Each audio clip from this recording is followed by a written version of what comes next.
हामीले examination word use गरेर चाहिँ हामीले चारवटा लेटर भएको एउटा वर्ड बनाउनु पर्ने हो। त्यसको लागि चाहिँ तीनटा केस हुन सक्छ, सबै लेटर डिफरेन्ट अनि दुईटा चाहिँ सेम अनि दुईटा डिफरेन्ट अनि दुईटा सेम अनि अर्को दुईटा पनि सेम। जस्तै अब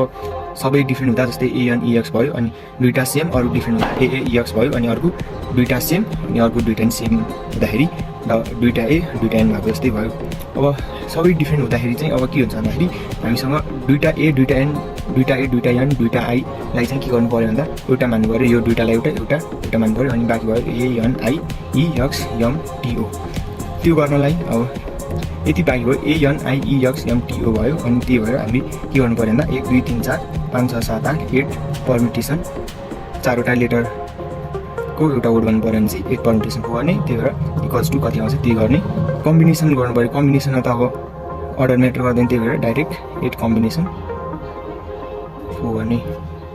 8 परम्युटेसन भनेको 1680 भयो र 8 कम्बिनेसन भनेको चाहिँ 70 भयो। यो दुईटा सेम र अरू दुईटा डिफरेन्ट लियौँ भने चाहिँ जस्तै सपोज यो हामीले दुईटा ए लियो अनि त्यसपछि कतिवटा अरू डिफरेन्ट बाँकी भयो, एउटा दुईटा तिनवटा 4 5 6 7 सातवटा बाँकी भयो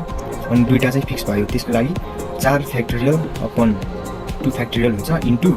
7वटा बाँकी भयो अर्को डिफरेन्ट 7 कम्बिनेसन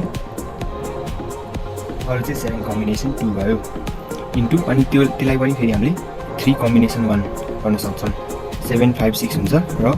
अब यसको लागि चाहिँ कम्बिनेसनमा त अर्डर म्याटर गर्दैन, 7 कम्बिनेसन 2 इन्टु 3 कम्बिनेसन 1 गर्ने डाइरेक्ट आउँछ हाम्रो 63 अनि दुईटा सेम अर्को दुईटा सेम हुँदाखेरि चाहिँ हामीले 4 फ्याक्टोरियल अपन 2 फ्याक्टोरियल 2 फ्याक्टोरियल हुन्छ अनि into 3 combination 2 which is equals to 18 अनि यो भनेको चाहिँ डाइरेक्ट 3 कम्बिनेसन 2 इक्वल्स टु 3 हुन्छ। र टोटल परम्युटेसन भनेको चाहिँ कति हुन्छ हाम्रो 1680 plus 756 plus 18 which is equals to 2454 अनि यो टोटल कम्बिनेसन चाहिँ हाम्रो हुन्छ